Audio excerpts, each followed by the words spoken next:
This is why I say, my young friends, you know, if you want to believe, then you believe.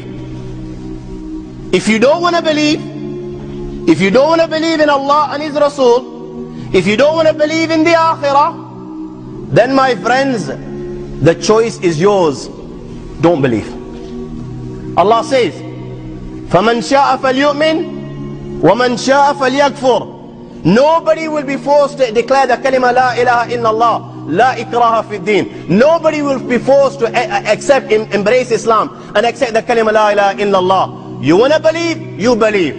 You don't want to believe? Don't believe. You want to reject Allah and His Rasul sallallahu alaihi wasallam? Then my friend, you reject Allah and His Rasul sallallahu alaihi wasallam. You want to give preference to the dunya over the akhirah, and you want to enjoy this life, you know, the 50 years that you might get, the 60 years that you might get, and if you're lucky, you get 100 years. You want to enjoy this, and you want to give this preference to the eternal bliss in paradise? Then my friend, it's your choice. You do this. You want to live a life whining and dining? You want to live a life pubbing and clubbing? You want to live a life chilling and thrilling? Then my friend, you do this. Well, let me tell you, you know what? The last laugh will be with none other than the Lord of the Arsh and Kursi. The last laugh will be with none other than the Lord of the Arsh and Kursi. Because Rasulullah sallallahu alaihi wasallam said, you do as you please, but remember, تَمُوتُونَ كَمَا تَحْيَوْنَ وَتُحْشَرُونَ كَمَا تَمُوتُونَ. You will die just like you lived. You will die just like you lived. And you will be resurrected on the day of judgment just like you died. كُلُّ عَبْدٍ يُبْعَثْ عَلَى مَا مَاتَ عَلَيْهِ. You will die just like you lived.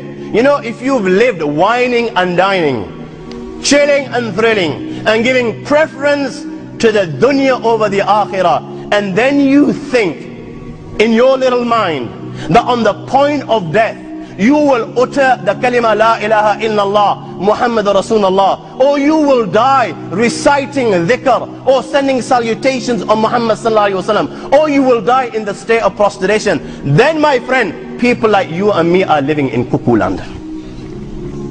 We're living in cuckoo land.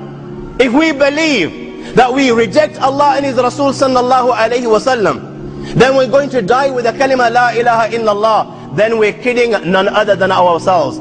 Just as it is hoped that one who pleases Allah and His Rasul and suppresses his desires and gives preference to the akhirah over the dunya, Allah will honor him at the time of death. It's so possible that Allah takes out his soul when he's in the state of prostration, when he's bowing down before the Lord of the Arsh and Kursi in prayer. Or Allah takes out his soul when he's woken up during the night and his hands are raised before his master and he's begging for Allah's mercy. Oh my friends, Allah takes his soul while he's sitting in the masjid of Rasulullah sallallahu alaihi wasallam before the Rawdah, offering salams to Rasulullah sallallahu alaihi wasallam, or he's in the Masjid al-Haram in the state of ihram, making tawaf around the house of Allah. Just as it is hoped that Allah subhanahu wa ta'ala will honor that individual who gives preference to the akhirah over the dunya, it is feared one who gives preference to the dunya over the akhirah and rejects the teachings of Allah and His Rasul and neglects his obligation to Allah and Rasulullah sallallahu alaihi wasallam, my friends, it is feared that Allah will disgrace him at the time of death.